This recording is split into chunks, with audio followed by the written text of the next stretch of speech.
Selamat berjumpa kembali di Ngulik Alkitab, sebuah program yang menjadi sarana bagi kita untuk belajar dan mendalami kitab suci yang ditulis jauh sebelum kita ada di sini, di bumi, dan melihat relevansinya dalam kehidupan kita sehari-hari.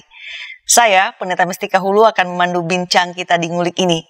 Dan episode ini kita akan mengulik Kejadian pasal 27 ayat 41 sampai 46, juga ayat pasal 28 ayat 10 sampai 15. Tema kita kali ini tangga ke surga. Untuk mengulik tema yang menarik ini, hadir bersama saya di studio Bapak Pendeta Yohanes Bambang Mulyono. Bapak Pendeta YBM adalah Pendeta Universitas Maranatha Bandung. Bapak, apa kabar? Syukurlah baik. Baik ya Pak ya. Semakin sehat ya? Ya, dengan keadaan pandemi juga yang sudah semakin landai begitu ya. Bersyukur itu ya. Ya.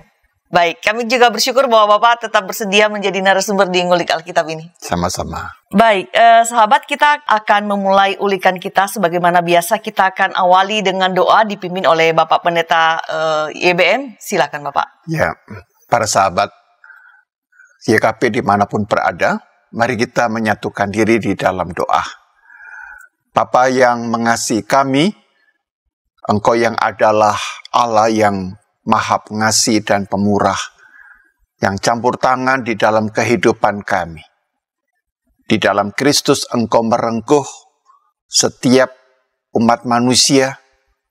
Engkau juga menjadikan dirimu bagian dari insan-insan manusia dalam segala kerapuhannya.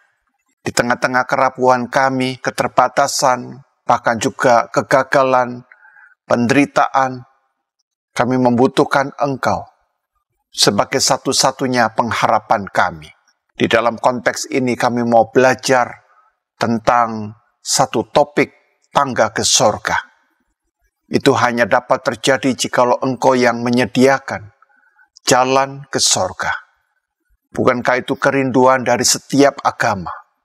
Bahkan tujuan dari setiap agama dapat mencapai Engkau, dapat menaiki tingkat spiritual untuk bersekutu bersama dengan Engkau di sorga. Kami ingin belajar satu ulasan dari kitab Kejadian pasal 27 dan pasal 28.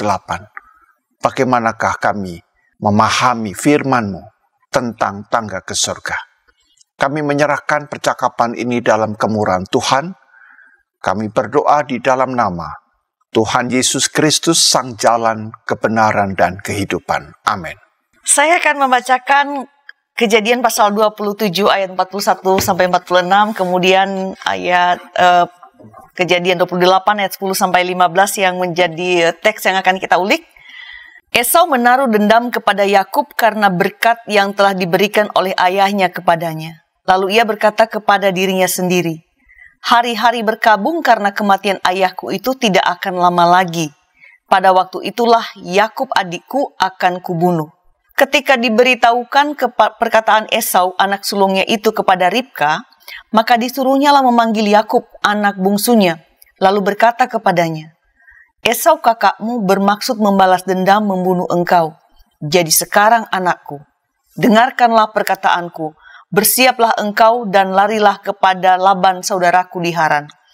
Dan tinggallah padanya beberapa waktu lamanya sampai kegeraman dan kemarahan kakakmu itu surut daripadamu. Dan ia lupa apa yang telah engkau perbuat kepadanya. Kemudian aku akan menyuruh orang menjemput engkau dari situ. Mengapa aku kehilangan kamu berdua pada satu hari juga?" Kemudian Ribka berkata kepada Ishak, "Aku telah jemu hidup karena perempuan-perempuan Het itu. Jikalau Yakub juga mengambil seorang istri dari antara perempuan negeri ini, semacam perempuan Het itu, apa gunanya aku hidup lagi?" Kita lanjutkan pada pasal 28 ayat 10 sampai 15. Maka Yakub berangkat dari Beersheba dan pergi ke Haran. Ia sampai di suatu tempat dan bermalam di situ karena matahari telah terbenam. Ia mengambil sebuah batu yang terletak di tempat itu dan dipakainya sebagai alas kepala. Lalu membaringkan dirinya di tempat itu. Maka bermimpilah ia. Di bumi ada didirikan sebuah tangga yang ujungnya sampai ke langit. Dan tampaklah malaikat-malaikat Allah turun naik di tangga itu. Berdirilah Tuhan di sampingnya dan berfirman, Akulah Tuhan Allah Abraham nenekmu dan Allah Ishak. Tanah tempat engkau berbaring ini akan kuberikan kepadamu dan kepada keturunanmu. Keturunanmu akan menjadi seperti debu tanah banyaknya, dan engkau akan mengembang ke sebelah timur, barat, utara, dan selatan. Dan olehmu serta keturunanmu, semua kaum di muka bumi akan mendapat berkat. Sesungguhnya, aku akan menyertai engkau, dan aku akan melindungi engkau, kemanapun engkau pergi, dan aku akan membawa engkau kembali ke negeri ini. Sebab aku tidak akan meninggalkan engkau, melainkan tetap melakukan apa yang kujanjikan kepadamu. Itulah teks yang akan kita ulik, dan yang menjadi narasumber kita adalah Bapak Pendeta Yohanes Bambang Mulyono atau Pak YBM. Langsung membuka segmen pertama dari Ngulik Alkitab episode ini dengan tema Tangga ke Surga. Sebuah tema yang sangat menarik, dan saya menduga nih Pak, tema ini memikat, menarik minat ya ketika orang mendengar tangga ke surga. Siapa yang nggak akrab dengan tema surga dan ingin ke surga? Kebanyakan, kalau bukannya semuanya, termasuk kita mungkin para pemirsa juga ingin sekali mengetahui surga dan lebih lagi ingin ke surga begitu. Nah, saya mau tanya ke Bapak nih, membuka Ngulik Alkitab nih Pak. Apa kali ini Pak YBM mau mengungkap tips bagaimana caranya masuk surga Pak? Atau bagaimana cara semacam kalau kita menggunakan laptop gitu shortcut ke surga Pak? Silakan. Ya, tentang tangga ke surga atau orang ingin ke surga ya Bu, saya kira bukan tips ya. Oke, baik Pak. Tetapi sebenarnya itu merupakan harapan, karena manusia itu adalah makhluk yang abadi. Dia ingin hidupnya ini setelah kematian itu mau kemana. Kita ingin mencapai satu hidup yang tidak hanya selesai, fana, berakhir semua, tapi ada satu kelangsungan. Yang kedua adalah kalau melihat adanya begitu banyak ketidakadilan yang tidak dapat diselesaikan di dunia ini, kita bertanya, bagaimana penyelesaiannya? Jadi ada sesuatu yang belum selesai memang. Gitu, baik Pak. Nah, kalau cita-cita yang ke surga itu sebenarnya bukan hanya mulai dari kitab Kejadian pasal 27 ya Bu ya. Kalau kita mau melihat di dalam Kejadian pasal 11 ayat yang keempat, dalam kasus Menara Babel kan juga ada cita-cita mau ke surga juga ya kan. Ya. Mungkin ada di baiknya Ibu bacakan sebentar. Baik. Dalam Kejadian 11 ayat yang keempat. Baik, saya bacakan sahabat Kejadian 11 ayat 4. Juga kata mereka, marilah kita dirikan bagi kita sebuah kota dengan sebuah menara yang puncaknya sampai ke langit. Dan marilah kita cari nama supaya kita jangan terserak ke seluruh bumi. Jadi kalau kita lihat dalam tujuan pembangunan Menara Babel ini adalah supaya manusia bisa mendatangi takhta Allah di langit. Ya, jadi dibikinlah semacam tangga yang begitu tinggi ya, menara itu begitu tinggi. Nah, jadi toh harapan itu ada. Nah, tapi ternyata upaya manusia untuk mendirikan menara atau tangga ke surga itu digagalkan karena Allah melihat bahwa tujuan ataupun upaya yang dilakukan ini adalah sesuatu yang jahat di matanya gitu ya. Dan kita mengetahui dalam Menara Babel itu Allah turun ya, bukan sekedar melihat tetapi mengacau balaukan ya, bahasa mereka sehingga mereka tidak dapat saling mengerti. Akibatnya mereka tidak dapat melanjutkan pekerjaan dan pembangunan Menara Babel ini akhirnya berhenti, gagal ya. Karena komunikasinya dikacau balaukan ya, sehingga orang tidak bisa melanjutkan apa yang mau dimaksudkan.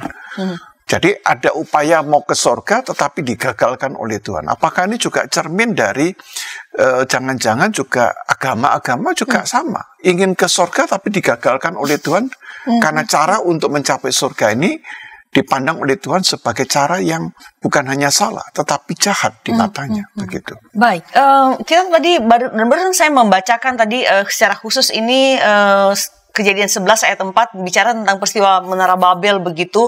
Nah, kalau kita perhatikan kan Pak, teks kita di pasal 27 dan 28 Kejadian, jika di-compare begitu dengan Kejadian 11 Menara Babel, itu kan rentangnya katakan itu jauh, saya juga tidak tahu seberapa jauh, tapi saya mengandaikan bahwa itu terjadi jauh sebelum Yakub bermimpi di Betel begitu. Dan tadi Bapak sudah menjelaskan bahwa Menara Babel ini sebuah upaya menjangkau Allah tetapi gagal. Nah, teks kita di dalam khususnya Kejadian pasal 28 tadi ayat 10 dan 11 dikatakan bahwa Yakub bermimpi dan dia melihat ada tangga yang ujungnya sampai ke langit. Ini mengherankan kan Pak? Mengherankan dalam artian begini. Menara Babel digagalkan oleh Allah. Allah menutup akses ke surga. Nggak boleh karena tidak sesuai dengan kehendaknya begitu. Nah, tapi sekarang Yakub yang berada di Betel dalam pelarian dari kakaknya Esau justru bermimpi begitu. Ini ada tangga dan dia melihat malah malaikat Allah turun naik di tangga itu. Nah, ini sekadar kalau tadi di Menara Babel ditutup aksesnya, Yakub bermimpi dan melihat malah ada Allah di sana. Apakah ini kadar bunga tidur atau apa sih sebenarnya Pak yang terjadi pada Yakub ini? Halusinasi kah? Iya. Jadi kalau kita lihat dalam kasus Menara Babel itu adalah tindakan sengaja, ya, tindakan sadar begitu. Tapi yang dialami oleh Yakub ini lebih tepat terjadi karena alam bawah sadar, ya, sesuatu yang tidak disadari. Nah, hanya kemudian ada satu pertanyaan yang berkorelasi. Biasanya bunga tidur itu berkaitan dengan sesuatu yang tidak disadari gitu ya. Sehingga tidak semua mimpi itu mempunyai makna ya. Kadang-kadang orang sudah takut kalau mimpi buruk ya kan gitu kan. Padahal mungkin mimpinya adalah mimpi yang tidak bermakna. Nah, dalam hal ini kita akan mengkaji mimpi Yakub ini dari sudut penelitian psikologi ya. Baik. Kalau boleh saya nanti akan mengulasnya dari sudut psikologi. Silakan, gitu. Pak. Ya. Jadi ada seorang psikolog terkemuka yang namanya Sigmund Freud ya. Jadi dia menyatakan bahwa mimpi itu merupakan representasi dari keinginan, pikiran atau pemenuhan keinginan dan motivasi yang tidak disadari oleh seseorang gitu. Nah, oleh karena itu menurut Freud ya, pengalaman mimpi seseorang disebabkan oleh kerinduan yang ditekan ya, dan tidak disadari, dan di balik kerinduan yang ditekan itu biasanya ada naluri agresif dan seksual gitu ya. Jadi manusia siapapun khususnya di timur itu hal-hal yang agresif dan yang berbau seksual itu ditekan begitu ya. Lalu dia semacam keluar ya begitu ya. Dalam mimpi gitu ya. Tapi bentuknya beda gitu ya. Tapi sebenarnya akarnya di sana. Nah, saya mengatakan ini dalam pemikiran Freud. Dia menulis satu ulasan yang berjudul The Interpretation of Dreams. Ya. Jadi penafsiran dari mimpi. Ya. Jadi Freud mengatakan bahwa mimpi itu merupakan pemenuhan yang terselubung dan keinginan yang ditekan. Jadi lebih tepat mimpi itu merupakan bayangan batin yang muncul dari alam bawah sadar kita. Dan Freud itu membedakan ada dua elemen ya yang terpisah dalam mimpi itu yang disebut dengan satu konten nyata dan yang kedua adalah konten laten ya. Jadi konten nyata itu adalah gambar aktual. Tapi kalau konten laten itu adalah gambar yang tersembunyi. Nah, jadi kalau kita lihat di dalam kasusnya Yakub yang mimpi ini jangan-jangan karena dua aspek tadi antara konten nyata atau konten laten gitu ya. Nah, ini yang harus kita cari tahu begitu. Oke, berarti ini masih dicari tahu dalam bagian ini. Ternyata tadi saya tanyakan ke Pak YBM, apa ini tips kita masuk surga? Tapi ternyata di segmen pertama malah kita diajak untuk memahami bahwa Yakub bermimpi dan melihatnya dalam konteks laten dan yang nyata begitu ya Pak? Konten nyata dan laten. Oke, baik. Kita akan melanjutkan ulikan kita mengenai tangga ke surga ini setelah pesan-pesan berikut ini.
Sahabat, mari dukung pelayanan dan pekabaran Injil melalui YKB dengan membagikan link acara ini kepada sebanyak mungkin orang. Dukungan juga dapat saudara lakukan dengan mentransfer dukungan finansial ke rekening BCA ke nomor 450 305 2990 450 305 2990 atas nama Yayasan Komunikasi Bersama.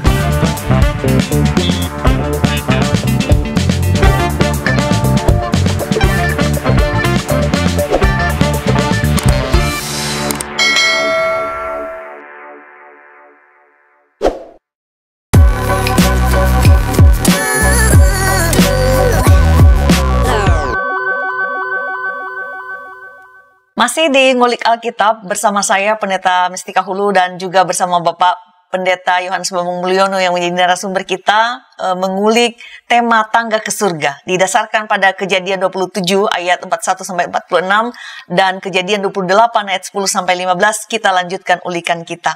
Di segmen pertama tadi sudah perbincangan menarik sudah mulai terjadi dan agak mengajak kita berpikir bahwa keadaan dari Yakub ini ada beberapa hal dan di penghujung segmen satu tadi Pak Yebem sudah menyebutkan bahwa seorang tokoh atau begitu seorang psikolog begitu ya Pak ya, bahkan ini mbahnya psikologi sebenarnya Freud yang dengan teorinya. Nah sekarang kita mau melihat begitu ya. Kalau memperhatikan keadaan Yakub dan disandingkan dengan atau mengaplikasikan teori Freud ini, bagaimana Pak melihatnya? Ya, jadi kan tadi dalam teorinya Freud itu kan ada konten nyata dan konten laten ya. Nah mari kita mencoba melihat dari diri Yakub itu sendiri. Saya kira ada kaitannya begitu ya. Jadi kalau kita lihat Yakub itu kan mempunyai karakter ya, walaupun dia anak bungsu, tapi ingin menjadi terkemuka. Nah, sejak masih muda dia itu sudah punya ambisi itu ya. Jadi kalau kita lihat di dalam Kejadian 25 itu ya, ayat 31 sampai 33 gitu ya. Itu Yakub minta agar Esau menjual hak kesulungannya. Jadi ambisinya itu Pak ya. Dia punya ambisi ya. Kalau dia mau makan makanan yang seperti bubur katanya kacang merah gitu ya katanya. Maka boleh makan asal kamu jual dulu hak kesulungan kamu gitu. Lalu pada puncaknya yang kita baca dalam Kejadian 27 tadi ayat 21 sampai 27, Yakub menipu ayahnya. Ayahnya Ishak yang buta. Nah, dia menyamar jadi Esau. Ya. Dan dengan cara itulah Yakub kemudian bisa berhasil memperoleh hak kesulungan Esau dari ayahnya. Jadi sangat kuat ambisi yang dimiliki oleh Yakub itu. Nah, kemudian kita tahu efeknya. Akibat tindakan Yakub yang menipu dan merebut hak kesulungan Esau, ia menjadi pelarian. Ya. Esau marah, lalu dikatakan tadi ingin membunuhnya kan gitu kan? Ingin membunuhnya gitu kan? Iya. Ya pasti. Kakaknya sangat sakit hati sekali ya, karena ditipu ya dan direbut haknya, karena hak kesulungan itu adalah hak menjadi pemimpin. Nah dalam perjalanan dari Beersheba ke Haran, lalu saat menjelang malam Yakub bermimpi. Ya, dia melihat di bumi ini ya didirikan sebuah tangga yang ujungnya sampai ke langit. Nah, jadi kan ada ambisi, lalu ambisi ini menerima akibat yang pahit, lalu kemudian dia lari, lalu mimpi gitu kan. Nah sepertinya teorinya dari Freud ini cocok gitu ya. Jangan-jangan bahwa mimpi tangga ke surga itu sebenarnya adalah semacam kompensasi psikologi ya, bahwa itu sebenarnya adalah cetusan ambisi dari Yakub ya, jadi ingin ke surga juga. Yang terselubung ya. Terselubung gitu ya, jadi yang terjadi di dalam alam bawah sadar itu. Nah saya kira pemikiran ini harus diperhatikan ya, supaya kita dalam memahami teks Alkitab ini juga melihat cara pandang psikologi terhadap mimpi yang terjadi di dalam kasusnya Yakub ini. Baik, jadi kalau berdasarkan melihat teori Freud begitu ya, dan melihat kondisi real daripada Yakub ini, bahwa dia memiliki ambisi terselubung, dia anak bungsu dari 2 bersaudara, dan dia ingin menjadi pemimpin. Tapi kan dalam kondisi masyarakat kan itu tidak dibenarkan begitu ya. Jadi dia melakukan penipuan, sudah meminta kesulungan Esau lewat semangkuk kacang, barter begitu, dan kemudian menipu ayahnya yang rabun atau tidak bisa melihat. Nah, pertanyaan saya ke Bapak berikutnya adalah, melihat tadi apa yang Bapak uraikan bahwa ada teori Freud begitu, dan kemudian kondisi real dari seorang Yakub ini. Apakah kemudian mimpi Yakub di battle ini merupakan akumulasi emosi begitu, atau keinginan Yakub, mungkin para sahabat juga mengenal subconscious mind begitu, yang alam bawah sadar, atau jangan-jangan ini upaya Yakub melepaskan diri dari emosinya, ketakutan pada kakaknya Esau, atau ketakutan ya macam-macam, atau ya melarikan diri dari keadaannya, Pak? Gimana? Jadi kalau kita pakai pola berpikir Freud, jadi tangga yang menghubungkan bumi dengan langit bisa dianggap sebagai konten laten. Artinya di sana ada motif tersembunyi dari keinginan hatinya yang terpendam. Jadi itu sebenarnya cetusan keinginannya ya, yang ditekan begitu ya, karena harus menghadapi ancaman dari kakaknya, lalu dia berlarian. Lalu konten nyatanya apa? Ya, gambar aktualnya apa? Yaitu bahwa dia memang ingin mencapai cita-cita tertingginya. Jadi surga ini merupakan gambaran cita-cita tertinggi. Agama juga mengatakan begitu kan, bahwa surga atau Tuhan itu merupakan cita-cita yang tertinggi begitu. Nah, lalu kita lihat bahwa dalam pengalaman mimpi Yakub tersebut diperkuat oleh situasi real. Ya. Dia meninggalkan rumah ayah dan ibunya menjadi pelarian. Lalu kalau kita membayangkan dia menjadi pelarian, dia pasti orang yang tertekan, ya, kehilangan rasa aman dan ketakutan, ya, karena sekarang kakak yang mungkin mencintai dia sekarang menjadi kakak yang ingin membunuh dia. Jadi akhirnya Yakub ini mengalami kompensasi psikologi, ya, antara keinginan, pikiran dan motivasinya untuk menjadi seorang pemimpin yang terbentur oleh realitas yang pahit. Jadinya saya yakin ketika Yakub menipu, tidak pernah terbayangkan bahwa konsekuensinya seperti ini. Jadi kelihatannya dia punya pikiran bahwa kakaknya tanda petik bodoh gitu ya, yang bisa diakalin, seperti dalam kasus bubur kacang merah. Ya, jadi ya seperti bisa diakalin lah begitu ya. Lalu yang kedua yang menjadi problem adalah Yakub yang semula hidup dalam kemah, dan dia adalah orang yang suka hidup dalam kemah. Tiba-tiba sekarang oleh karena situasi berubah menjadi seorang pengembara. Kira-kira apa yang dapat dibayangkan di situ? Dari orang yang biasa tinggal di kemah, ya, ya, sukanya di dalam rumah gitu ya, tapi sekarang dia harus menjadi pelarian. Keluar dari comfort zone. Ya, pasti dipaksa. Dia akan keluar dari comfort zone-nya itu. Dan ini yang menjadi problem ya, problem psikologinya dia itu. Baik Pak, saya kira itu catatan menarik ya, bahwa dan nggak tahu, semoga tebakan saya salah, bahwa banyak membaca termasuk kita atau yang mengkhotbahkan ini juga melewatkan bagian ini, bahwa Yakub ini memiliki realita yang pahit. Barusan tadi Pak YBM mengulas bahwa Yakub ini dipaksa keluar dari rumah. Dia harus melarikan diri. Orang yang senang di rumah sekarang tiba-tiba harus disuruh keluar dari rumah ke negeri antah berantah, harus melewati, sudah biasa dan kenyamanan hidup, makan makanan enak, sekarang harus makan apa yang ketemu di jalan, atau memetik buah pohon seperti semacam itu. Dari orang rumahan menjadi seorang pengembara, saya kira ini bukan sesuatu yang nyaman, karena saya sendiri kalau disuruh camping rasanya saya agak berat, karena saya terbiasa dengan katakanlah kenyamanan begitu. Jadi suruh camping itu sesuatu yang berat, bahkan di era kita yang modern ini. Nah, realita atau kenyataan bahwa ia harus keluar dari rumah dan mengembara, meninggalkan semua kenyamanan hidup, kasih sayang, perhatian ibunya. Ibunya kan sangat dekat dengan dia, perhatian dengan dia begitu. Tentu sangat menyiksa, bagi beban berat bagi seorang Yakub, si anak rumahan. Saya kira begitu ya Pak ya. Jadi pertanyaan saya ke Bapak berikutnya, bagaimana ia bisa survive di tengah realitas hidup yang pahit ini? Tidak ada dukungan dari ibunya, tidak ada ketenangan. Kan biasanya di rumah kan hanya melakukan pekerjaan rumah begitu. Bagaimana survive di tengah padang belantara yang membara yang harus dilalui, Pak? Ya. Jadi di situ menarik sekali. Jadi ketika orang itu berada di titik nihil dia, ya, tadinya dia dekat dengan mamanya, sekarang mamanya tidak ada. Dia biasa tinggal di rumah, sekarang dia harus keluar. Itu pun juga di tengah-tengah ancaman, ya. Lalu dia memberikan respon yang sangat berat sekali, ya. Nah, ketika dia berada di titik nihil ini, jadi dia ketika tidak punya apa-apa, menarik sekali bahwa daya survive-nya Yakub ini ternyata tidak ditentukan oleh eksistensi atau dirinya. Di dalam kondisi titik nihil itulah Allah menyatakan dirinya. Ya, jadi Yakub tidak hanya melihat tangga, ya. Jadi kalau mimpi melihat tangga itu sudah senang, ya. Itu biasa, ya, atau orang mimpi menemukan sesuatu yang berharga itu sudah rasanya mimpi sepanjang hari akan pengaruhnya besar, ya. Nah, tetapi di situ dia melihat malaikat turun naik di tangga itu.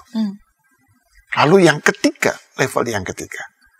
Di dalam, mungkin kita baca dalam Kejadian 28 ayat 13. Ya. Baik, saya bacakan ya, Pak. Ya, silakan. Kejadian 28 ayat 13. Berdirilah Tuhan di sampingnya dan berfirman, Akulah Tuhan Allah Abraham nenekmu dan Allah Ishak. Tanah tempat engkau berbaring ini akan kuberikan kepadamu dan kepada keturunanmu. Ya, jadi saya bisa menerima teori Freud kalau dia hanya melihat tangga. Baik. Gitu. Tapi teorinya Freud itu bisa mulai diragukan ketika dia melihat malaikat turun dan naik. Lebih diragukan lagi ketika mimpi itu ada satu penyingkapan diri Allah. Satu peristiwa teofani. Ya, tadi disebutkan Allah memperkenalkan dirinya, memperkenalkan diri lagi, ya. Ya, akulah Tuhan Allah Akulah Tuhan Allah Abraham, nenekmu, Allah dan Ishak. Allah Ishak, ya. Adonai Elohe Abraham, Abika Velohe Yisak. Ini menjadi catatan kritis terhadap Freud.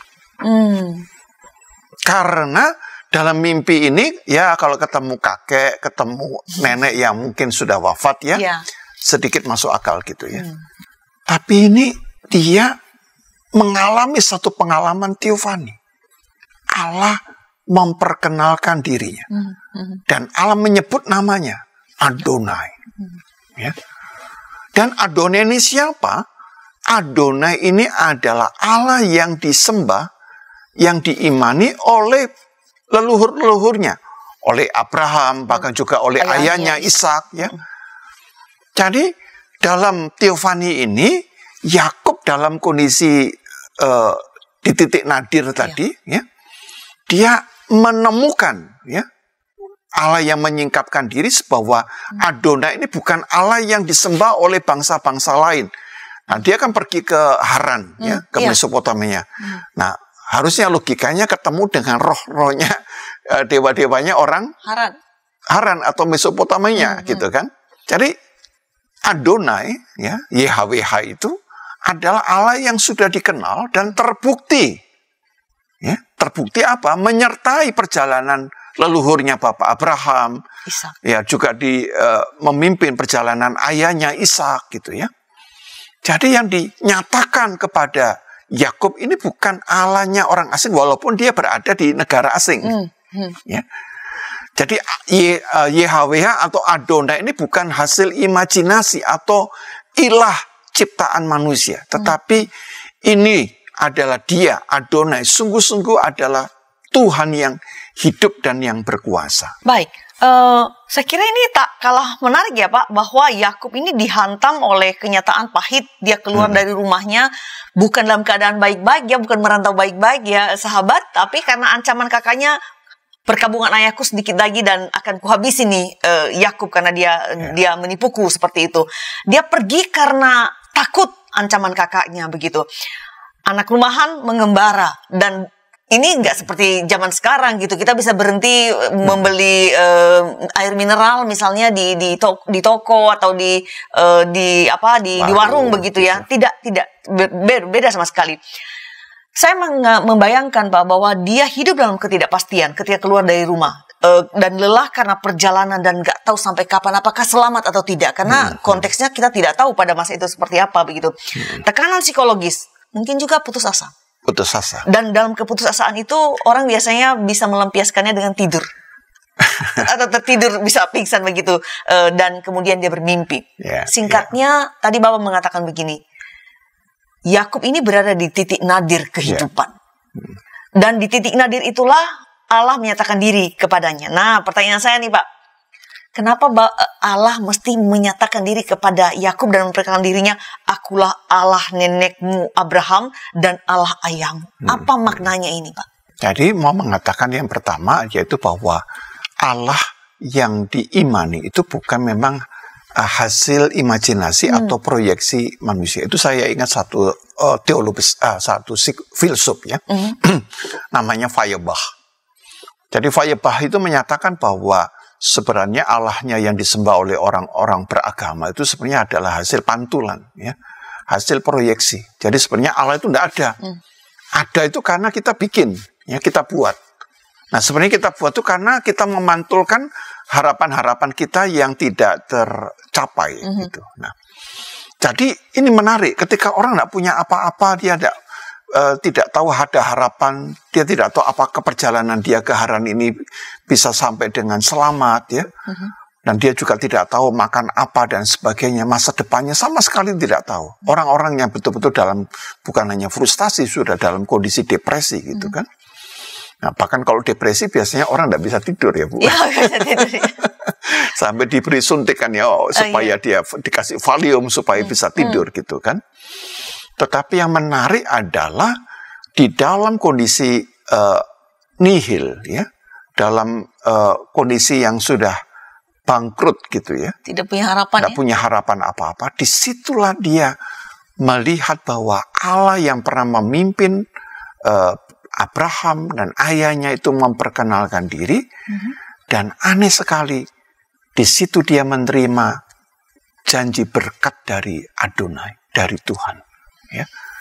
Dan disebutkan diberikan keturunan yang besar. Mungkin ada baiknya kita baca dari ayat pasal 28 ayat 14. 14 ya. Baik, saya baca kembali Kejadian 28 ayat 14. Keturunanmu akan menjadi seperti debu tanah banyaknya, dan engkau akan mengembang ke sebelah timur, barat, utara, dan selatan. Dan olehmu serta keturunanmu semua kaum di muka bumi akan mendapat berkat.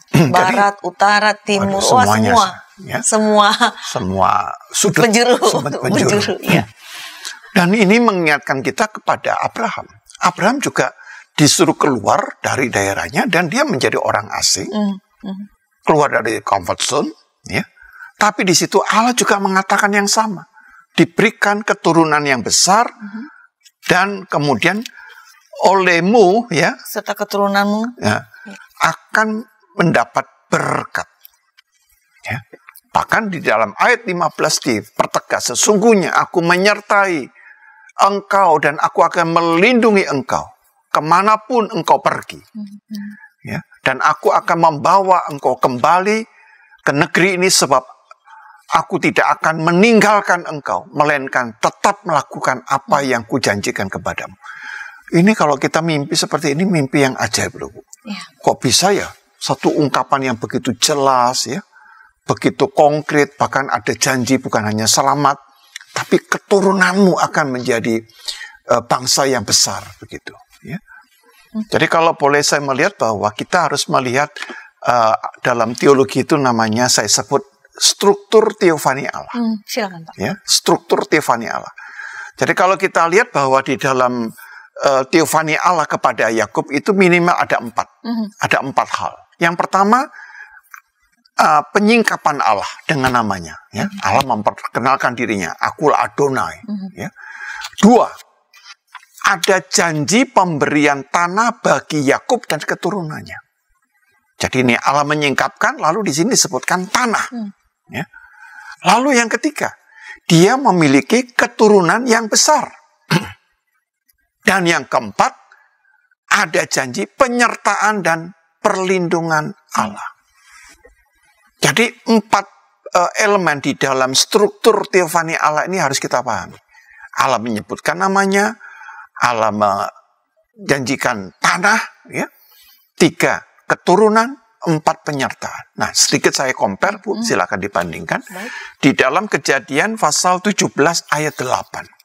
Baik, 17 Ini ayat 8. teofani Allah kepada Abraham. Ya, jadi Ibu bisa melihat kira-kira struktur ini masuk enggak ke dalam kepada Abraham itu ya. Saya bacakan dulu ya Pak. Silakan Ibu. Baik. Kejadian 17 ayat 8. Kepadamu dan kepada keturunanmu akan kuberikan negeri ini yang kau diami sebagai orang asing. Yakni seluruh tanah Kanaan akan kuberikan menjadi milikmu untuk selama-lamanya dan aku akan menjadi Allah bagi mereka. Jadi tetap ada konsep penyingkapan diri Allah. Lalu ada tanah, ada keturunan, ada penyertaan dan perlindungan. Ini yang saya sebut dengan struktur teofani Allah. Ternyata polanya tidak berubah. Jelas dapat dideteksi gitu ya. Nah, jadi apa yang dapat saya lihat dalam cara membaca seperti ini ya Bu, bahwa apa yang dialami oleh Yakub dalam mimpi ya, melihat tangga dan di situ Allah menyingkapkan diri itu bukan sekadar kompensasi psikologi. Iya. Gitu. Dari 4 pola atau dari struktur tadi ya, teofani Allah ini sangat jelas bahwa Yakub bukan sekadar mengalami mimpi sebagai representasi keinginan, pikiran, motivasinya yang terpendam. Jadi apa yang dialami oleh Yakub itu bukan satu bentuk mekanisme alam bawah sadar ya, unconscious, subconscious, ya. Ya, gitu ya. Alam bawah sadar. Jadi lebih tepat mimpi Yakub itu memang merupakan pengalaman teofani. Pengalaman penyataan Allah. Dan di dalam teofani itu mengandung pesan yang konkret dalam kehidupan Yakub sebagai seorang bapak yang nanti akan menurunkan umat Israel. Kita akan melanjutkan ulikan kita setelah pesan-pesan berikut ini.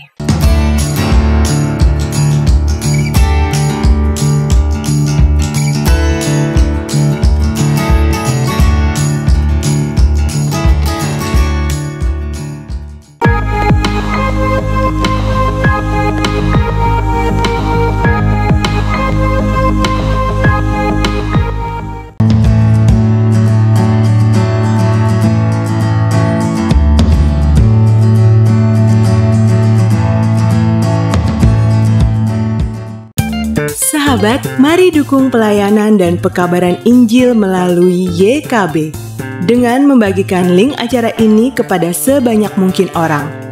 Dukungan juga dapat saudara lakukan dengan mentransfer dukungan finansial ke rekening BCA ke nomor 450 305 2990 450 305 2990 atas nama Yayasan Komunikasi Bersama.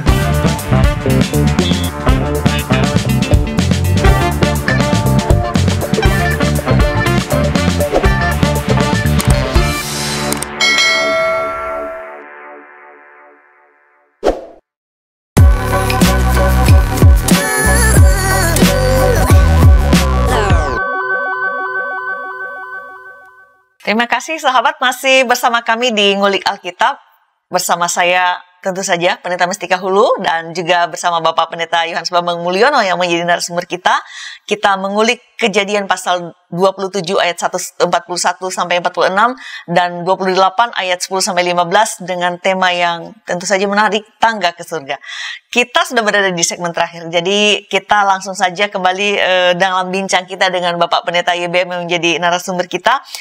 Di segmen kedua tadi Bapak sudah menyinggung begitu ya, di penghujung segmen kedua bahwa teori Freud tidak bisa serta-merta dikenakan pada kondisi Yakub begitu ya, baik laten dan seperti itu. Nyata. Karena ini bukan sekadar bahwa karena tekanan batin, psikologi yang dialami oleh Yakub maka dia bermimpi. Ada yang lebih daripada itu. Dia berjumpa, atau lebih tepatnya Allah menyatakan diri kepadanya. Dan bahkan lebih daripada itu, Allah melakukan sesuatu yang lebih baik. Perjanjian, Allah memberikan janji kepada Abraham. Nah, bagaimana ini, Pak? Ya, jadi menarik sekali bahwa ini bukan sekadar teofani melihat tangga, ya, atau mungkin melihat malaikat, itu aja sudah senang. Tapi Allah menyingkapkan diri. Tapi yang ada yang lebih mendasar lagi. Di dalam peristiwa mimpi itu, Allah mengadakan perjanjian dengan Yakub. Ya. Dan kita tahu bahwa relasi yang sangat fundamental antara Allah dengan Israel itu ditandai dengan kata perjanjian. Ya. Dan kita menyebutnya berit, ya, kalau dalam bahasa Inggris disebutnya covenant, ya. Jadi di sini poin pentingnya. Kalau di dalam mimpi biasanya tidak sampai ada yang berkaitan dengan perjanjian. Gitu ya. Karena kata perjanjian itu mengkaitkan dengan satu hubungan yang lebih abadi. Misalnya suami istri itu perjanjian, ya. Persahabatan juga perjanjian. Karena lawan dari perjanjian biasanya kontrak, gitu ya. Kalau kontrak itu sesuatu yang sifatnya periodik, ya, sesuatu yang sifatnya sementara, ya, dan hubungannya itu atas bawah, ya. Tapi dalam perjanjian tidak, ya. Nah, ini kalau kita lihat, padahal siapa Yakub itu? Ya kan? Orang yang secara karakter tuh nggak baik, ya. Penipu gitu loh. Dan saya juga bingung namanya kenapa Yakub gitu loh, ya. Memberi nama kok Yakub yang artinya penipu gitu kan. Dan memang dia mempraktekkan penipuan terhadap ayah dan kakaknya lagi, ya. Ya, dan itu agak berulang kan gitu, kepada kakaknya 2 kali, ya. Ayahnya yang sakit bukan diobatin, tambah dipakai, ya. Kondisi matanya dipakai untuk keuntungan dirinya, gitu kan, dimanipulasi gitu, ya. Nah, jadi kita melihat bahwa siapa sih Yakub ini? Kan tidak ada apa-apanya gitu kan. Jadi ini menarik sekali gitu loh. Bahwa orang yang sebenarnya tidak punya kelayakan, tidak punya sesuatu yang berharga untuk diikat perjanjian, tetapi Allah bersedia mengikat perjanjiannya gitu. Jadi di sini kita melihat bahwa memang berit itu diberikan oleh Allah, anugerah dari Tuhan, walaupun orang ini tidak layak gitu. Jadi tangga yang menghubungkan bumi dan langit yang dilihat oleh Yakub itu menunjuk pada jalan keselamatan yang disediakan oleh Allah. Jadi seperti manusia kan juga tidak layak. Iya. Siapa sih di antara kita yang bisa punya akses, ya, punya semacam password, ya, atau mungkin kepastian jaminan bisa ke surga? Siapa kita ini? Kita bukan orang dalam. Iya kan? Kita ini adalah insan-insan yang bukan hanya berdosa, memang tidak layak gitu, ya. Nah, tetapi dalam ketidaklayakan ini Allah menyatakan anugerahnya. Nah, saya menyebut bahwa anugerah Allah ini lahir dari apa? Dari kedaulatan Allah, the sovereignty of God, gitu. Nah, di dalam anugerah Allah itu ada aspek pemilihan, ya. Jadi kalau kita lihat tokoh-tokoh Alkitab yang dipilih, misalnya Abraham juga bukan karakter yang selalu baik. Kita kadang-kadang lupa. Dia seperti, ya, gadekan istrinya, ya, saudaraku. Ya, jadi dia menggadekan itu. Coba bayangkan, orang yang mencari rasa aman, ya, menyelamatkan dirinya sendiri. Kalau kita bayangkan ada seorang suami yang menggadekan istrinya, saudara, kita akan bagaimana? Kalau masuk di media sosial, kita pasti akan hukum sosial. Hukum, ya. Hukum sosial. Dihujat. Nah, dihujat habis-habisan oleh para netizen kan begitu, ya, kan? Ini juga sama gitu, ya. Nah, gambaran ini menunjukkan bahwa Allah Adonai atau Allah yang menyatakan diri nanti di dalam Yesus Kristus adalah Allah yang memiliki kedaulatan di dalam kasih-Nya. Ya, bukan karena kebajikan, bukan karena kesalehan, bukan karena kebenaran manusia. Nah, saya kira agama-agama juga sama. Kita tidak perlu memamerkan, ya, kesalehan kita, kebajikan kita, kebenaran kita. Sorry, kebenaran dan kebajikan, kesalehan kita itu sebenarnya adalah seperti kain yang usang, ya, yang tidak bisa dipamerkan, ya. Namanya kain usang itu apa ini yang mau dipamerkan gitu, ya. Jadi kalau kita melihat bahwa di sana ada visi ilahi, ya, dalam peristiwa mimpi Yakub itu ada visi ilahi. Nah, visi ilahi ini bukan sekadar fenomena psikologi, tapi di dalamnya ada peristiwa teofani Allah. Ya, jadi Allah menyingkapkan dirinya di tengah-tengah persoalan yang sangat krusial dan sedang membahayakan keselamatan Yakub. Maka Yakub yang di dalam kondisi titik nadir tadi justru diajak untuk melihat kerangka besar rencana Allah. Wah, ini kan luar biasa sekali. Ya. Ketika kita sedang berjaya, kita bisa melihat kerangka besar. Ya. Wah, kita bisa punya bayangan, wah Allah sedang memberkati perusahaan saya, Tuhan sedang memberkati company saya. Tapi ketika kita sedang dalam titik nadir, apanya? Bisa makan aja sudah senang gitu kan. Gak ada sesuatu yang bisa dipegang sebagai harapan. Iya, gak ada sesuatu yang bisa dipegang. Tapi di sini ada janji tanah, keturunan, lalu menjadi berkat bagi semua orang. Itu. Ini orang diajak untuk melihat kerangka besar Allah gitu. Nah, apakah kita juga di dalam kondisi nadir ya, titik nadir gitu ya? Apakah kita juga dengan mata iman juga bisa melihat kerangka besarnya Allah? Ya. Jadi tangga keselamatan ini bukan seperti kisah Menara Babel yang merupakan hasil capaian, hasil dari prestasi manusia. Tapi kalau ada tangga ini mengatakan apa? Ini loh wujud dari anugerah dan kemurahan Allah. Jadi dengan kata lain, berbeda dengan konsep berpikirnya Freud, bahwa tangga ini bukan semacam manifestasi cita-cita dan harapan dari Yakub yang dalam kondisi stres ya, dalam frustasi, depresi, ya, dalam kondisi depresi, bukan sebagai lahir dari alam bawah sadarnya, tapi tangga dan penyataan diri Allah itu merupakan penyingkapan anugerah Allah agar Yakub bisa melihat kerangka besar rencana Allah. Nah, disinilah kita bisa melihat kenapa ini bentuknya bagaimana kaitannya gitu. Nah, itulah yang akan saya tunjukkan bahwa tangga ini akhirnya menjadi kenyataan begitu. Mimpi ini menjadi kenyataan gitu ya. The dream come true. Ya, itu semua yang kita inginkan juga dalam hidup ini, bahwa our dream became true begitu ya. Baik, itu sangat menarik Pak. Saya membuat beberapa catatan, tapi nanti itu akan saya bacakan begitu, bahwa tangga yang dilihat Yakub ini adalah tangga keselamatan, bukan sebuah pelarian semata dari keadaan yang sangat tertekan dan titik nadir dalam depresi begitu, atau kita menyebutnya bunga tidur. Nah, tangga keselamatan ini bukan hasil capaian dan prestasi manusia, bukan diciptakan oleh Yakub begitu, karena dia saya pengen mimpi bertemu Tuhan begitu ya. Nah, tapi merupakan wujud anugerah Tuhan. Tangga yang menghubungkan langit dan bumi ini adalah sebuah gambaran bahwa ini juga bukan sekadar cita-cita Yakub begitu, karena udah numpuk nih, jadi dilampiaskan dan bukan. Nah, karena tangga ini bukan hasil prestasi manusia, tetapi anugerah Allah. Dan ini bukan impian Yakub semata. Ini gimana ya Pak untuk menyederhanakannya agar kita paham? Dan kemudian pertanyaan saya adalah supaya selain kita paham, apakah memang tangga yang bisa menghubungkan kita dengan Allah itu benar-benar ada, bisa kita, kalaupun tidak bisa kita lihat seperti Yakub, tapi bisa kita rasakan Pak? Dalam bentuk apa kita merasakannya? Silakan Pak. Jadi kalau hanya berhenti sampai di sana, sepertinya ya tetap mimpi, ya tetap mimpi. Walaupun nanti kita tahu bahwa Yakub memang diberkati, ya, dari orang yang tidak punya apa-apa, ya nothing, ya, tapi dia akhirnya punya segala-galanya, ya. Tetapi harus diingat bahwa tangga itu tetap menjadi impian yang akhirnya terwujud. Nah, kita akan membaca dengan menginformasikan, misalnya.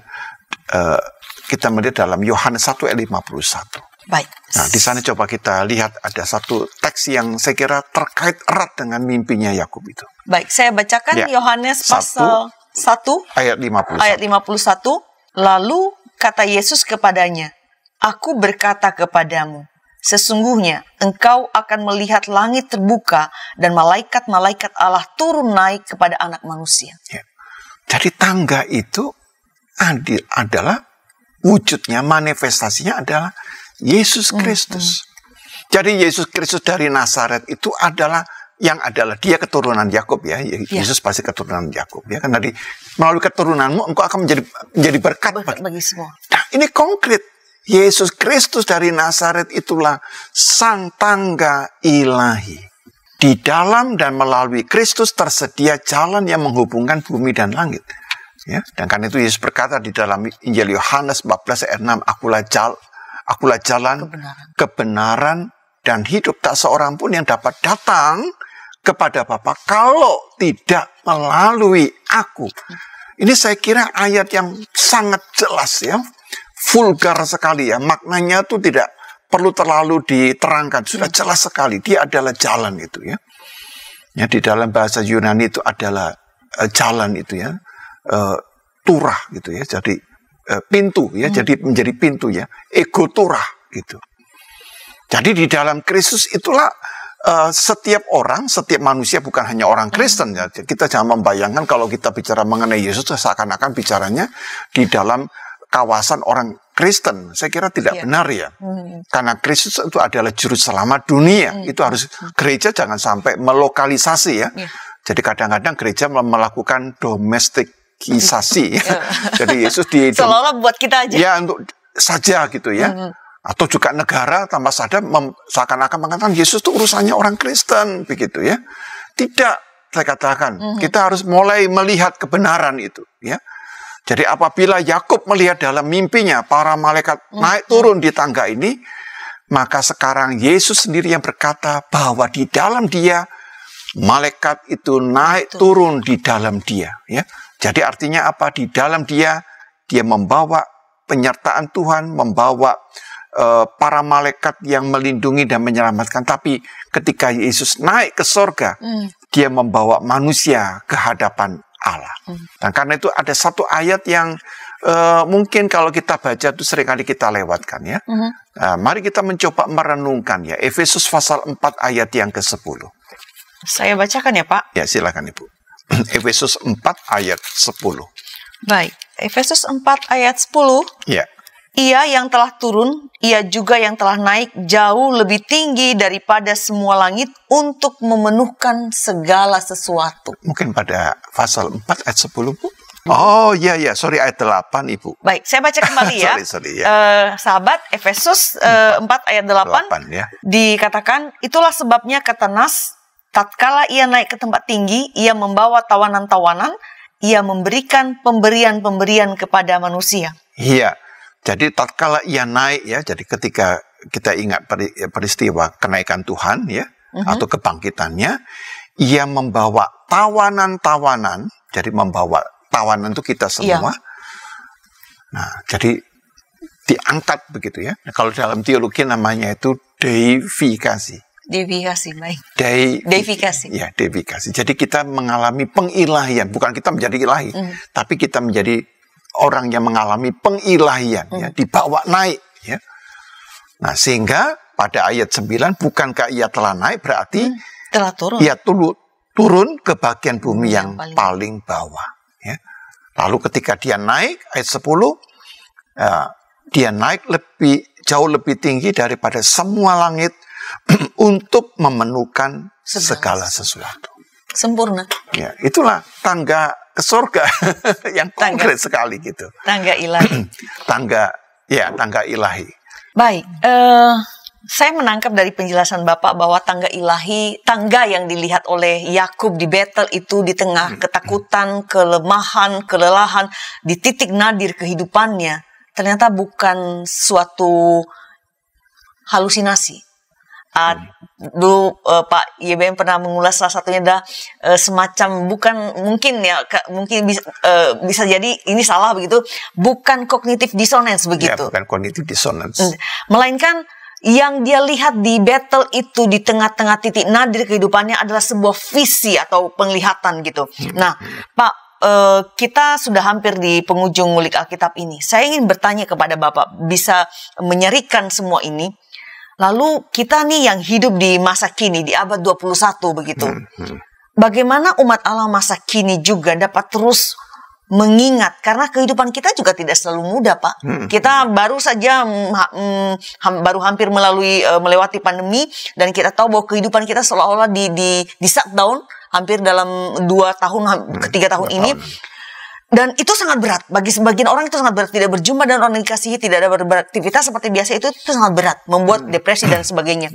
Nah, bagaimana kita juga umat Tuhan masa kini? Bapak malah mengatakan tadi, bicara Kristus bukannya orang Kristen, tapi dunia begitu. Dunia. Kemudian dapat mengingat dan dapat terus menghadirkan visi ilahi yang dulu dilihat Yakub di Betel itu, di tengah-tengah kehidupan juga yang sulit dan berat. Secara khusus begini, Pak. Bagaimana gereja, kita dan para pemirsa tentu saja dapat mengaplikasikan visi ilahi dalam kehidupan kita sehari-hari, dalam konteks di mana kita berada, yaitu Indonesia. Jadi kalau kita lihat kan tadi ceritanya, Yakub dan Esau ini bermusuhan, ya kan? Artinya mereka ini mengalami konflik, ya. Dan kita juga hidup di dalam konflik-konflik. Konflik horizontal, ya, lalu juga konflik dengan keluarga. Tapi yang paling berat juga kita konflik dengan diri kita sendiri. Iya, itu malah jauh lebih berat biasanya, Pak. Ya. Di masa pandemi ini kita mengalami banyak konflik dengan diri kita sendiri. Ada banyak harapan, lalu kemudian kita marah karena situasi tidak bisa membuat kita melakukan, ya. Atau kita sudah mencoba melakukan yang terbaik, tetapi orang-orang di sekitar kita tidak mengapresiasi, ya. Atau kita sudah melihat adanya upaya-upaya yang begitu optimal dari pemerintah untuk supaya agama itu tidak konflik gitu. Ya, jadi kan lucu ya, agama kok konflik gitu ya. Itu kan seperti apa ya, menyalahi DNA-nya gitu. Orang beragama kok konflik gitu kan. Bermusuhan kan gitu, aneh ya. Nah, tapi itu realita gitu. Nah, semua hal itu karena apa? Karena kita terjebak oleh realitas seperti Yakub memikirkan dirinya sendiri. Yakub juga, si Esau juga memikirkan karena dia dilukai gitu ya. Lalu kehilangan visi. Visi keselamatan ilahi. Gitu. Nah, saya kira dalam konteks ini misalnya ya, toleransi itu hanya bisa terjadi kalau kita melihatnya dalam perspektif visi. Apa sih visi ilahi dalam kehidupan kita? Kalau kita tidak punya visi, ya hidup beragama itu hanya sesuatu yang sifatnya dangkal, permukaan saja. Ya. Jadi kita akan sulit untuk toleransi walau sudah dilakukan berbagai macam pendekatan, kebijakan, ya, kalau perlu dibikin macam undang-undang gitu ya. Kalau lawan dari visi itu, kenapa tidak ada visi? Biasanya orang ini merasa terancam. Yakub terancam oleh Esau. Esau terancam oleh karena Yakub merebut ini, ya kan? Ya. Jadi haknya dirampas. Dirampas. Problem manusia itu, kenapa manusia juga konflik dengan dirinya? Mengapa ada konflik dengan orang lain di sekitarnya? Mengapa agama-agama itu konflik? Ternyata ujung-ujungnya apa? Takut dan terancam. Oh, saya takut nanti agama A ini kok berkembang, kok enak. Saya kan nanti pemeluk saya, penganut saya nanti kan ke sana. Takut, Bu. Ya, jadi menjadi problem terbesar kalau kita membiarkan rasa takut dan terancam ini masih menguasai hidup kita. Ini problem kita gitu. Nah, jadi visi keselamatan ilahi itu adalah mengajak kita untuk bebas dari perasaan terancam. Dan itu yang dialami oleh Yakub. Allah sendiri yang menghadirkan tangga keselamatan di dalam kondisi terancam itu. Allah turun, ya, menghadirkan anugerah keselamatannya sehingga supaya apa? Manusia bisa naik ke dalam persekutuannya. Ya, jadi kita melihat bahwa mengapa umat manusia itu membutuhkan Kristus, karena di dalam Kristus kita diubah, perasaan takut kita, terancam kita diubah menjadi apa? Damai sejahtera. Ya. Damai sejahtera kuberikan kepadamu. Damai sejahtera yang kuberikan kepadamu adalah damai yang tidak dapat diberikan oleh dunia. Itu konsepnya. Jadi kalau semua agama itu ada damai di dalam dirinya, udah mau berkembang sana kita bersyukur. Kita tidak merasa takut. Tapi kalau kita terancam, nanti ada simbol agama ini, kita sudah marah-marah. Ya. Lalu saya dengar itu di Belitung, ya, muncul satu masalah karena didirikan Universitas Konghucu. Lalu kalau mau damai, tolong tidak ada loh. Jadi yang damai itu kamu, begitu loh. Anda, gitu loh. Kalau Anda damai, Anda tidak pernah takut dengan agama lain. Gitu. Saya pun sebagai pendeta juga tidak terlalu takut dengan perkembangan agama asal apa alamiah. Iya. Ya, selama alamiah. Tapi saya menjadi tanda petik, ya, terganggu ketika untuk memajukan agamanya dia mulai melakukan intimidasi, dia mengancam sana sini. Ini tidak benar ini. Tidak alami. Tidak alami. Gitu. Baik.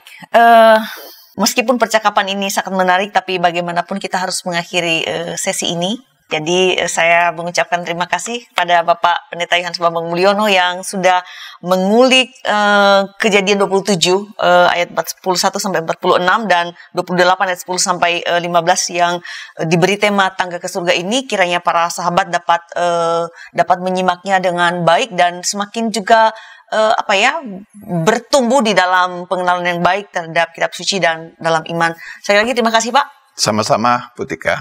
Sahabat, beberapa hal keseluruhan topik ini tentu saja menarik, namun beberapa hal saya mau sampaikan kembali untuk kita perhatikan karena bagi saya sendiri itu pun menarik.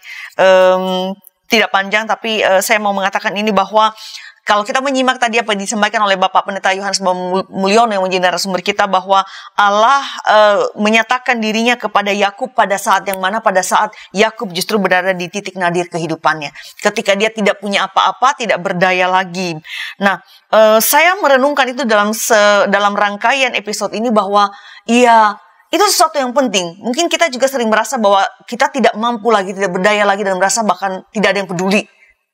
Mungkin meragukan Tuhan, tapi apa yang terjadi pada Yakub dalam ulikan kali ini diingatkan kembali bahwa sesungguhnya ketika kita merasa tidak ada apapun, Allah tidak pernah meninggalkan kita. Allah hadir, bahkan Allah menyatakan dirinya. Apa yang jauh lebih hebat lagi dari ulikan kita kali ini, kita mengingat, mungkin pernah kita dengar, tapi Bapak Pendeta YBM yang menjadi narasumber kita mengingatkan kita bahwa Yakub ini bukan siapa-siapa. Kita juga bukan siapa-siapa sebetulnya. Kita ini nggak layak begitu. Tapi Allah berkenan menyatakan dirinya kepada Yakub. Allah juga berkenan menyatakan dirinya kepada kita dengan dia berinisiatif. Bagaimana itu bisa terjadi? Ya tentu saja bukan karena apa yang kita lakukan, tapi karena Allah memiliki kedaulatan. Dan lebih dari itu, Allah mengasihi kita. Dan tak kalah pentingnya, saya kira ini wajib kita ingat, bahwa apapun keadaan hidup yang kita alami, dalam titik nadir sekalipun saat ini, bukan berarti mengecilkan apa yang kita alami, tapi pesan ngulik Alkitab kali ini sangat indah, bahwa kita diajak untuk mampu melihat kerangka besar Allah. Pun di tengah-tengah kondisi hidup yang bagaimanapun juga, pun ketika kita berada di titik nadir, tidak ada lagi hal yang bisa diharapkan, tidak, semua gagal, semua usaha gagal, tetaplah fokus melihat kerangka besar Allah, tetaplah melihat pada visi ilahi. Kenapa? Bukan karena apapun, tapi karena Allah yang berjanji. Bukan karena janji Allah, tapi karena Allah yang berjanji itu, dia sungguh hadir, dan apa yang dijanjikannya itu setia. Jadi kita berpegang pada Allah. Dan saya menutup ini dan mengatakan bahwa Allah sudah memberikan bukti dari seluruh janjinya. Sang tangga ilahi, Yesus Kristus, sudah hadir bagi kita, memberi damai dan mengusir semua ketakutan yang menjadi dasar ketidakdamaian yang kita alami dalam hidup. Jadi ulikan kali ini kira menjadi berkat bagi kita semua. Kita akhiri dengan doa dari Bapak Pendeta YBM. Silakan Bapak. Ya, kita bersama akan kembali menyatukan diri dalam doa. Mari kita berdoa. Bapak, kami adalah cermin dari tokoh Yakub yang mempunyai karakter yang tidak terpuji. Bahkan kami kerap kali menyalahgunakan talenta, kompetensi kami, kemampuan-kemampuan kami untuk melakukan hal yang buruk, yang jahat. Dan Engkau mengubah kami dengan lembut melalui peristiwa yang mudah. Engkau juga mengajar kami ketika kami diberikan satu edukasi melalui kondisi yang membuat kami mengalami titik nadir. Tapi sesungguhnya itu merupakan edukasi yang paling efektif. Kami boleh belajar bagaimana kami harus mengubah karakter-karakter kami, agar kami boleh memahami rencana besar dari Tuhan. Karena itu Bapak, ketika kami ditempa, diproses oleh Tuhan, dibentuk dan ditempa, biarkanlah kami melihat dengan mata iman, sehingga kami terus melihat tidak dengan putus asa, dengan kecil hati, tetapi kami boleh melihat rencana besar keselamatan Tuhan. Dan ketika Tuhan menyatakan diri untuk supaya kami ambil bagian, biarkanlah kami hidup dalam perjanjian. Kami boleh memegang firman Tuhan dengan setia. Dan berkati setiap pemirsa, agar kami makin mengasihi Engkau. Kami makin beriman kepada Engkau di dalam Yesus Kristus. Bapa, berikan kepada setiap pemirsa damai sejahtera yang berasal dari Engkau, damai sejahtera yang tidak dapat diberikan oleh dunia.